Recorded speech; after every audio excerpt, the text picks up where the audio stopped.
नमस्कार मंडळी. तर आज आपण बनवणार आहोत मँगो बर्फी. मी इथं एक नारळ किसून घेतलेला आहे, मिक्सरमधून बारीक करून घेतलेला आहे, पाटचा काळा भाग काढून दिला. त्यावेळेला आपण जरा कोरडा होईपर्यंत परतवून घेऊया. 1-2 मिनटं परतून घ्यायचा, त्याच्यातील ओलापणा कमी झाला पाहिजे.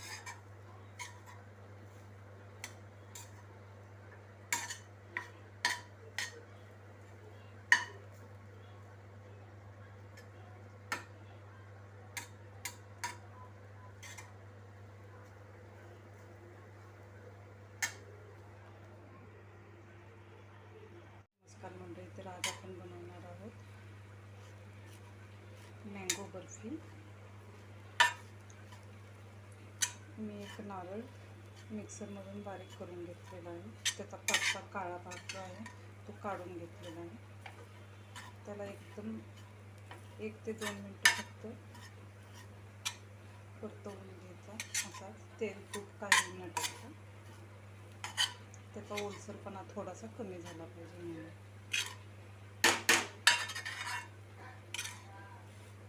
गॅसची फ्लेम लो टू मिडियमच ठेवायची.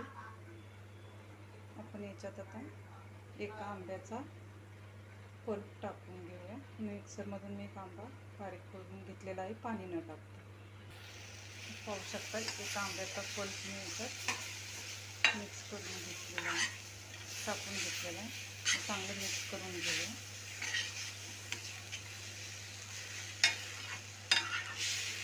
याच्यात आपण साखर आणि वेलची पावडर टाकून घेऊया. हे अगोदर व्यवस्थित मिक्स करून घ्यायचं आणि मग नंतर साखर टाकायचं. याच्यात मी साखर टाकून घेते, थोडी वेलची पूड,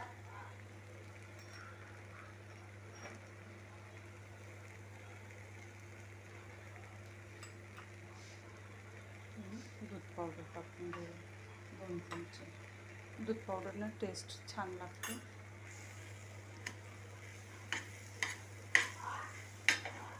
हे आपण व्यवस्थित मिक्स करून घेऊया. आता पाहू शकता, हे मी व्यवस्थित मिक्स करून घेतलेलं आहे. आता आपण याच्यात थोडंसं केसर ॲड करून घेऊया.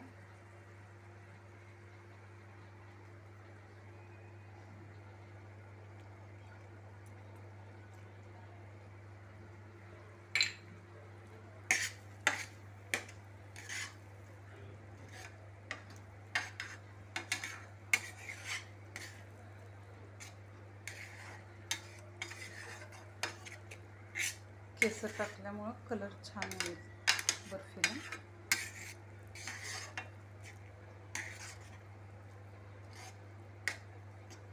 त्याला आपण अजून 1-2 मिनटं चांगलं परतून घेऊया. तोपर्यंत एका प्लेटला किंवा ट्रेला आपण तूप किंवा तेल लावून ग्रीस करून घेऊया. तर याच्यात 1 चमचा तूप घालून घेऊया, म्हणजे हे पॅनला चिपकणार नाही. हे व्यवस्थित मिक्स करून घेऊया आणि अगदी 1 ते 2 मिनटं अजून परतवून ट्रेमध्ये आपण काढून घेऊ. इकडे आपण ट्रेला सुद्धा, हा ट्रे नाही, भांडं आहे माझ्याकडे काचेचं, तर मी त्याला ग्रीस करून घेतलेलं आहे तुपाच्या हातात लावून थोडंसं. पाहू शकता, आपलं मिक्सचर आता हे रेडी झालेलं आहे. हे आपण या भांड्यात काढून घेऊया.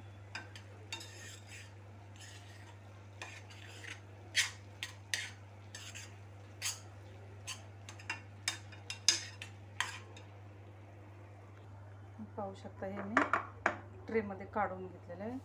तुम्ही याच्यावरती तुमच्या आवडीनुसार ड्रायफ्रूट्स वगैरे टाकू शकता किंवा असंही ठेवू शकता. आता आपण याला थंड करून घेऊया आणि 1-2 तास फ्रीजमध्ये ठेवून घेऊया.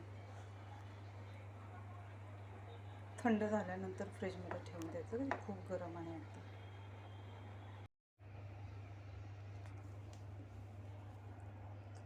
तर मंडळी पाहू शकता, 2 तासानंतर मी हे फ्रीजमधून काढून घेतलेलं आहे. एकदम सॉफ्ट मऊ अशी बर्फी तयार आहे. एकदा नक्की ट्राय करून बघा.